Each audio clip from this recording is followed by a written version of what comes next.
Journey to the West, an audio drama series. Chapter 35, Part 2. We now look at the monster who arrived at the door only to find bodies lying all over the floor. They were the monster's spirits under his command. Distraught and lost, he let out a long sigh towards the skies before bursting into tears, yelling, "How bitter! How painful!" The elder monster, now filled with shame and fear, made his way into the cave in tears as every step was followed by a cry.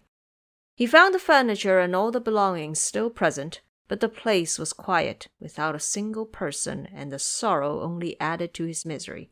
Sitting alone in the cave, he slumped onto a stone table, with the treasure sword laying slanted by his side and the fan tucked behind his shoulder. He drifted into sleep. This truly was, happiness braces the spirit, sorrow only sends you to sleep. We now go to great sage Sun, who turned his somersault cloud around and stood in front of the mountain. He was still thinking about saving his master. So he tightly tucked the immaculate vase by his waist and came straight to the cave entrance to see what was going on.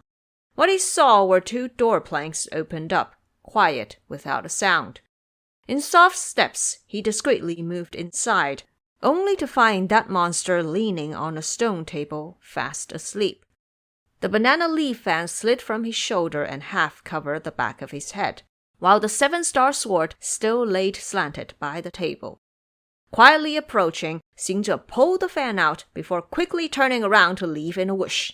However, the handle of the fan rubbed against the monster's hair and soon woke him. When he looked up to find that Sun Xingzhe had stolen his fan, he hurriedly picked up his sword to chase. The great sage was already out of the door by then. Putting the fan on his waist, he freed both of his hands to wield the iron rod against the monster. What a fine battle it was! Outraged and maddened, the Monster King could not let off his anger. He reviled the monkey. "You're an adult playing tricks on people. Not only did you harm so many lives, but you are returning to steal my treasures. I will not let you off this time. There must be a result of life and death." The great sage in turn shouted at the monster, "How very senseless! You are just an apprentice thinking you can fight, Elder Sun. How can a stack of eggs possibly break a stone?" The sword and rod went back and forth, but no mercy was left. To win, they showed off their techniques. For the monk seeking scriptures, they gave all they had. As they fought on, it was approaching sunset. The Monster King was losing strength, having fought the great sage for about 30 to 40 rounds. It was getting late, and he could not overpower his opponent. Defeated, he went straight for the southwest direction to seek shelter in the crushed dragon cave. We will speak no more on that.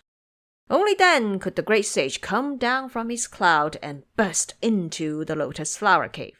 Having untied the Tang monk, Ba Jie, and Sha monk, the three of them were released from their suffering and thanked Xingzhe for it. They then asked, "Where are the monster spirits?" Xingzhe replied, "The younger monster is trapped in the gourd. He should have melted by now. The elder monster, upon defeat, went to the crushed dragon mountain on the southwest side. As for the imps of this cave, half of them were wiped out by Elder Sun's body-beyond-body spell. Some returned in defeat, and Elder Sun had to kill them off before making it inside to save you." The Tang monk couldn't thank him enough and said, "Oh, disciple, thank you for going through all the trouble." Xingzhe laughed and said, "Well, that was indeed some trouble. All you had to deal with was pain from the hanging, but Elder Sun hasn't caught a breath yet. I was busier than servicemen delivering the post, running in and out without thinking about myself. It's only because I stole their treasures that the monster spirits were driven away." Zhu Bajie said, "Elder brother, show us that gourd. I think the young monster has already melted." The great sage first took off the immaculate vase, then pulled out the golden rope and fan before lastly holding the gourd in hand, saying, Don't look, he trapped Elder Sun before. I did some gargling to fool him in order to have the opening unsealed so that Elder Sun could escape. Let's not open it no matter what happens. I fear that he will also play a trick and escape." Master and disciples happily gathered some rice, noodles, and vegetables from the cave before washing the stoves to prepare a vegetarian meal. After filling their stomachs, they rested soundly in the cave. Nothing happened during the night, and it was soon dawn. We now speak of the elder monster who went straight to the crushed dragon mountain and gathered all the female imps inside. He recounted all the matters about how his mother had been beaten to death, his brother trapped, his troops exterminated, and his treasures stolen. The female imps went into loud wailing. After mourning for a while, the monster said, "Don't you get lost in the sorrow just yet. I still have the 7-star sword with me to fight alongside you female soldiers. We will head to the back of the crushed dragon mountain where we can borrow some help from the maternal family. We must capture that Sun Xingzhe for revenge." Before he could finish, an imp guarding the door reported, "Great King, Lord Great Uncle from behind the mountain has arrived with some soldiers." The elder monster heard that and quickly changed into plain mourning attire before bowing to welcome him inside. This Lord Great Uncle, as it turned out, was his mother's younger brother. His title was Huaqi Dawang, meaning Great King Fox No. 7. He first heard from imp soldiers patrolling the mountains that his elder sister had been beaten to death by Sun Xingzhe, who then transformed into his sister's form to steal his nephew's treasures. And for days, his nephews had been fighting off their enemy in Flat Top Mountain. So he led around 200 imp soldiers from his own cave to come assist the cause. But first, he had to come to his sister's residence to see what was really going on. He had only just entered the door when he saw the elder monster dressed for mourning. The two burst into tears and cried for a long while. The elder monster prostrated and detailed everything that took place. Qi went into fiery rage. He ordered the elder monster to change out of his mourning attire and take his treasure sword. They would make a roll call of the female soldiers so all the forces could be joined. In gust and cloud, they headed for the northeast. The Great Sage, on the other hand, was just telling Sha Monk to prepare a vegetarian breakfast so they could leave after eating. Suddenly, they heard the wind start blowing. Looking out from the door, they saw a group of imp soldiers approaching from the southwest. Astonished, Xingzhe quickly returned to call for Ba Jie. "Brother, the monster spirits have brought help here." Sanzang heard that and lost all color from his face in fear, asking, "Disciples, what are we to do?" Xingzhe smiled and said, Relax, hand me all their treasures." And so the Great Sage tied the gold and immaculate vase by his waist, wrapped the golden rope inside his sleeve, tucked the banana leaf fan behind his shoulder, and held his iron rod with both hands. He ordered Sha Monk to protect their master and stay firmly inside the cave, and had Ba Jie wield his rake and go out to face the enemy with him. The monsters displayed their formations, and leading them at the front was Great King Qi. He had a face of jade and long beard, steel-like brows and sharp ears.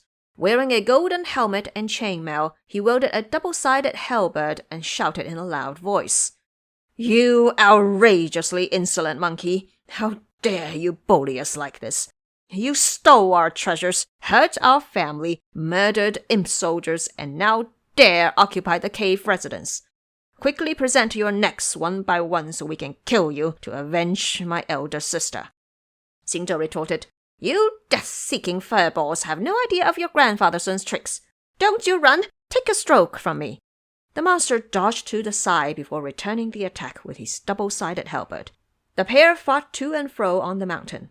Within just 3 to 4 rounds, the monster was losing his strength and ran back in defeat.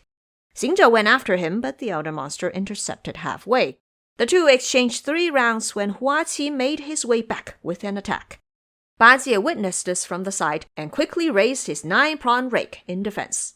One on one, they held each other in place for a long time without anyone going on top. The elder monster then shouted loudly and had all the imp soldiers swarm forward. We now speak of Sanzang, who was sitting in the lotus flower cave when he heard battle cries that shook the ground. He thereby called, "Sha Monk, head out and see how your elder brothers are doing." Sha Monk indeed came out with his monster-quelling staff. With a shout, he burst out and beat back all the imps. Qi saw the situation was not in his favor, so he turned around to run. Ba Jie caught up to him and struck him on his back with his rake, instantly resulting in 9 red holes as the poor creature's soul left for another life. It too had been a fox spirit. something they realized as they quickly pulled off the monster's clothes. The elder monster saw that his uncle was hurt, so he left Xing Zhe to strike Ba Jie with his treasure sword instead. Ba Jie held him back with his rake. As the two were fighting, Shamak entered the fight with his staff. The monster could not withstand the attacks, so he released wind and cloud in an attempt to escape for the south. Ba Jie and Shamak closely followed him from behind. The great sage saw this and quickly unleashed clouds in order to leap into the air. Untying the immaculate vase, he pointed at the elder monster and called, "Great King Goldenhorn!" The monster thought it was an imp from his losing troops calling out, so he turned around to answer the call. With a whoosh, he was sucked into the vase before Xing Zhe put the usual seal on top of it. The 7-star sword then fell onto mortal dust, so Xing Zhe also took it. Ba Jie went up to ask, "Big brother, you've got the sword, but where's the monster spirit?" Xing Zhe chuckled and said, "It's done, already trapped inside his face." Shamak also heard that, and the two were immensely delighted. Once they cleared the place of all monstrosity, they made their way back to the cave and told Sanzang the good news. "The mountain is clear and no monster is left. Master, please mount the horse so we can be on our way." Sanzang was beyond joyful. They had their vegetarian breakfast, packed the luggage, and picked up the horse before finding their way westward.